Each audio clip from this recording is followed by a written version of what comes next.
Então a segunda fase da guerra é o ano de 1917, o ano da mudança. Em fevereiro, a Alemanha declarou, quer dizer, o Guilherme II, né, o Kaiser da Alemanha, decretou a guerra submarina ilimitada. O que é isso? Era que o governo, a marinha alemã, no caso os submarinos alemães, iriam afundar qualquer navio mercante que tentasse se aproximar de um porto aliado, britânico ou francês, né, principalmente. Qualquer navio mercante, inclusive de países neutros, como era o caso dos Estados Unidos e o caso do Brasil. Né? Os dois oficialmente estavam neutros, né? Embora tivessem mais comércio com os aliados, mas oficialmente estavam neutros, e obviamente seriam os principais alvos, né, dessa campanha submarina ilimitada. Isso aí foi uma resposta da Alemanha ao bloqueio naval britânico dos portos alemães, um bloqueio que foi lançado já no início da guerra. Os alemães chegaram a lançar uma campanha submarina também no início da guerra, mas recuaram diante da reação dos Estados Unidos. Né? Teve aquele episódio famoso em março de 1915, de um navio Lusitânia, um transatlântico, onde estava cheio de passageiro americano, esse navio afundou ali próximo do litoral da Irlanda. Isso foi em março de 1915. Né, e causou uma grande comoção nos Estados Unidos, a imprensa caiu em cima e tal, acusando os alemães, né, de assassinos, parará. Aquilo deixou até o Guilherme II meio assustado, porque ele não queria que os americanos entrassem na guerra em nenhum momento, evidente, né, mas sobretudo naquele momento. Então ele acaba recuando e ele suspende essa campanha submarina. Mas agora, diante do impasse, a Alemanha também passando dificuldades, escassez de matéria-prima, parte da população passando fome, né? A Rússia tendo dificuldades, a Rússia dependendo também muito do abastecimento, né, da ajuda britânica e francesa. Então, na visão do Guilherme II, agora é hora de radicalizar mesmo. Então, ele lança essa campanha submarina ilimitada, né, que vai ser então uma resposta ao bloqueio naval britânico, mas também a tentativa de levar o Reino Unido e a França ao colapso econômico. Ele sabia que isso ia provocar uma guerra com os Estados Unidos, mas na visão dele, ele acreditava que venceria a guerra na Europa antes da entrada dos Estados Unidos no conflito causar alguma mudança de peso. Né? Então ele toma essa decisão, já começa a criar mas ampliar a tensão entre Estados Unidos e Alemanha. Em março, um outro acontecimento chave. A Rússia, mergulhada na crise econômica, na crise política, né, incapaz de sustentar um esforço de guerra necessário para enfrentar o avanço alemão, a Rússia começou a entrar em colapso. Né. No início de 17, estourou a famosa Revolução Russa de 1917. Ela começou numa fase chamada Revolução de Fevereiro. Mas ela foi em março, foi chamada de Revolução de Fevereiro, é porque o calendário russo, na época, era atrasado em relação ao nosso calendário. O calendário russo era o calendário juliano, o nosso calendário, o calendário gregoriano. Então ele estava atrasado 2 semanas aproximadamente em relação ao nosso calendário. Nós vamos ter depois uma aula só sobre a Revolução Russa de 17, então não vou aprofundar aqui não, só vou situar a Revolução no contexto da Primeira Guerra Mundial. Então nessa Revolução de Fevereiro, nesse início da Revolução de 17, estourou uma revolução popular na capital da Rússia, Petrogrado, na capital, São Petersburgo. No meio da guerra, mudou de nome para Petrogrado. São Petersburgo soava muito germânico e Petrogrado soa mais eslavo. Então eles mudaram o nome da capital para Petrogrado. O governo mudou o nome. Ela começou então com um motim dos soldados russos, quartelados em Petrogrado, seguido de uma greve operária, paralisou a capital, isso atingiu as outras cidades, isso no meio da guerra, pessoal, com os alemães avançando sobre o território russo. Nicolau II o governo dele ficou inviável, ele perde o apoio dos generais, acaba abdicando e a monarquia cai. E a Rússia entra num processo muito rápido e caótico de democratização, como nunca ela tinha conhecido até então. O parlamento criou um governo provisório, numa coalizão entre liberais e socialistas moderados. No início, o governo ficou nas mãos de um liberal. A gente vai ver depois que os socialistas moderados acabaram prevalecendo. Só que, paralelamente, foram formados sovietes, que eram aqueles conselhos revolucionários de trabalhadores e soldados, e gerou uma situação de divisão de poderes. Quer dizer, quem de fato governava a Rússia era o governo provisório ou eram os sovietes? E reparem, durante a guerra não acabou não. Ela continuava. Os alemães continuavam avançando sobre o território russo. Né? E na retaguarda, quer dizer, dentro da Rússia, uma situação doméstica, uma situação política cada vez mais complicada.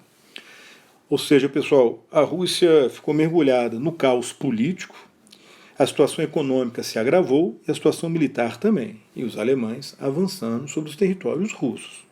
Em outras palavras, foi ficando evidente que a Rússia estava ameaçada de colapso, de entrar em colapso e de ser derrotada na guerra pelos alemães, o que iria favorecer as potências centrais.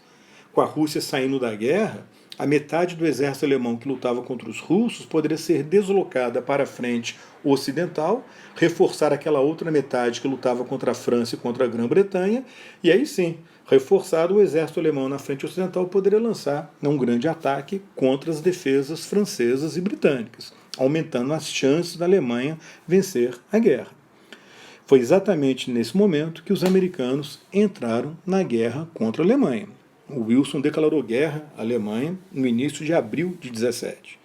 Por que razão? Primeiro, por causa dos ataques dos submarinos alemães aos navios mercantes americanos. Segundo, porque o Guilherme II, já imaginando que a entrada dos americanos seria inevitável, ele propôs uma aliança militar com o México contra os Estados Unidos. Nessa aliança, a Alemanha ajudaria o México a invadir o sul dos Estados Unidos e a recuperar os territórios que os mexicanos perderam para os americanos no século XIX. O México não aceitou essa maluquice. Porém, a proposta foi descoberta, ela foi revelada, foi descoberta pelo Serviço Secreto Britânico, que depois revelou para os americanos. No final, os alemães confirmaram que tinham feito realmente aquela proposta, e com isso, pronto, para os americanos era praticamente uma declaração de guerra indireta, né, da Alemanha, e era mesmo. Agora, um outro fator muito importante que a gente não pode desconsiderar é o seguinte: os interesses econômicos americanos na França e na Grã-Bretanha eram cada vez maiores. Né? Quando a guerra estourou, os Estados Unidos eram devedores da França e da Grã-Bretanha. Deviam a Grã-Bretanha e a França. Recebiam muito investimento, empréstimo, né, francês e britânico. Nos 2 primeiros anos da guerra, nos 2 anos meio, 3 anos iniciais da guerra, a situação se inverteu. Os americanos passaram a pagar a sua dívida, passaram a vender matérias-primas a prazo, para pagar a prazo, quando a guerra terminasse. O que aconteceu foi que França e Grã-Bretanha ficaram endividados com os Estados Unidos. Se a Alemanha derrotasse a Rússia na guerra, e com isso aumentava as chances da Alemanha vencer a Grã-Bretanha e a França, ou seja, se a Alemanha derrotasse a Rússia na guerra e derrotasse a Grã-Bretanha e a França, provavelmente Grã-Bretanha e França não poderiam pagar sua dívida com os americanos, porque a Alemanha ia obrigá-las a assinar um tratado de paz e sugar todos os recursos financeiros da Grã-Bretanha e da França. Então, assim, para muitos historiadores, essa questão econômica teve um peso muito grande na decisão do Wilson e do Congresso americano de declararem guerra à Alemanha. Era a ideia de evitar o colapso do conjunto dos aliados, que poderia levar a um colapso econômico dos Estados Unidos, porque a economia americana estava muito comprometida com o bloco aliado. Aqui uma foto do Wilson. Bom, as vantagens para os aliados da entrada dos Estados Unidos eram evidentes. Né? Embora o exército americano não tivesse a experiência do exército europeu, quer dizer, passou pela experiência da Guerra Civil, né, que foi um aprendizado terrível, mas isso aí foi acontecer nos anos 60. A guerra agora 50 anos depois. Né? Embora o exército americano fosse um exército relativamente pequeno, né, e não tivesse o treinamento, a experiência dos exércitos europeus, a entrada dos Estados Unidos compensaria claramente a saída da Rússia. Por quê? Por causa do enorme poder industrial dos Estados Unidos, a maior potência industrial do mundo, e uma população gigantesca, padrão europeu. Isso era menor do que a população da Rússia, né, dentro do mundo ocidental. E então o país tinha um potencial de mobilizar a sua população, de criar um grande exército, armar um grande exército e enviá-lo para a Europa, que iria compensar a retirada da Rússia da guerra. O problema, entretanto, é que essa mobilização militar exigia treinamento, preparação, armar os soldados, e consumia tempo. Então, até os americanos criarem esse grande exército e enviá-lo para a Europa, passaria-se o quê? Um ano, o cálculo inicial que era um ano. Eles fizeram isso em menos de um ano, né? Mas de toda forma levaria um certo tempo. E os alemães esperavam vencer a guerra até esse momento, né? Quer dizer, antes da entrada dos americanos fazerem de fato uma diferença aí para os aliados. Em outubro foi a vez do Brasil. O Brasil entrou na guerra contra a Alemanha, o presidente na época era o Venceslau Braz. Os motivos, basicamente o mesmo ali dos Estados Unidos, o primeiro motivo, né, os ataques dos submarinos alemães, mas havia também a diplomacia americana muito bem sucedida na época, de pan-americanismo, de aproximação dos Estados Unidos com a América Latina, né, com o Brasil. Naquela aula sobre os Estados Unidos na Belle Époque, nós falamos sobre isso. Agora, a nossa participação militar na guerra ela foi praticamente nula. Enviamos uma esquadra, né, para patrulhar o Atlântico Sul. Ela ficou paralisada boa parte do tempo ali em Dakar, né, teve um surto aí de desinteria que atacou os marinheiros. Foi enviado um grupo médico, né, lá para a França, né, alguns voluntários na Força Aérea Francesa. Mas militarmente a nossa participação foi praticamente nula, né, inexistente na guerra. Aqui é uma fotografia do Venceslau Braz, o presidente do Brasil na época da guerra.